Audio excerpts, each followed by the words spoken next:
Start. अध्यक्ष महोदय, आपने जो समय दिया है उसके लिए मैं आभारी हूँ और आपके द्वारा रेलवे मंत्री, रेलवे प्रशासन और रेलवे अधिकारियों द्वारा कर्मचारियों को धन्यवाद करता हूँ, क्योंकि जिस समय पाकिस्तान ने भारत पर हमला किया था उस समय उन्होंने देश की सुरक्षा के लिए महत्वपूर्ण कार्य किया था। इसके साथ ही मैं मंत्री महोदय को यह भी याद दिलाना चाहता हूँ कि शायद उन्होंने इस पर ध्यान नहीं दिया कि इस बार जो राष्ट्रीय पुरस्कार मिले हैं उनमें रेलवे प्रशासन को केवल 3 ही प्राप्त हुए हैं, जबकि मैं ऐसा मानता हूँ कि हमारी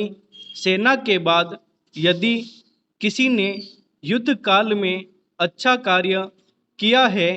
तो वह रेलवे प्रशासन अथवा रेलवे कर्मचारी और अधिकारी हैं। इसलिए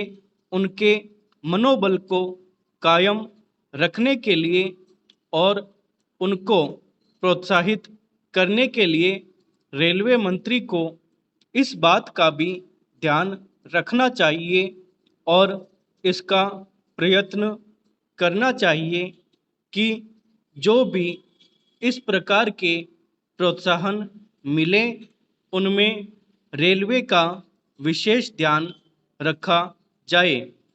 रेलवे मंत्री महोदय ने अपने भाषण में भी रेलवे कर्मचारियों की प्रशंसा की है तथा उनको प्रोत्साहन दिलाया है, लेकिन यह प्रोत्साहन शांति काल में भी कायम रहना चाहिए। रेलवे ने युद्ध काल में जो काम किया वह तो देश की सुरक्षा का महान उद्देश्य था, लेकिन उसके बाद देश के निर्माण में या गरीबी मिटाने के लिए जो युद्ध होता है उसमें भी प्रत्येक रेलवे कर्मचारी का मनोबल उसी तरह से कायम रहे, इसके लिए भी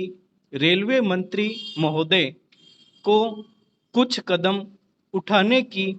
आवश्यकता है। मैं ऐसा मानता हूँ कि वह किसी भी तरीके से करें, उनका तरीका कुछ भी हो,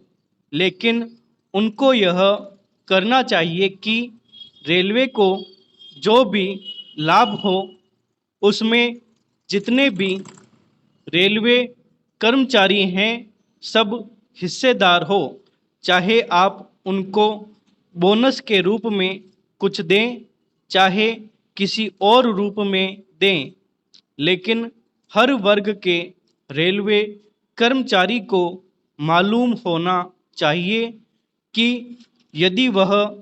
देश के निर्माण के संबंध में ठीक तरह से काम करेगा तो उसको पुरस्कार के रूप में या वेतन के अंश के रूप में अपने वेतन के अतिरिक्त पैसा मिलेगा। इसी प्रकार इस संबंध में मैं एक और सुझाव देना चाहता हूँ। स्वतंत्रता के बाद रेलवे प्रशासन भारत सरकार का प्रशासन हो गया, लेकिन यह लोकसभा एक विशेष उद्देश्य के लिए चुनी गई है।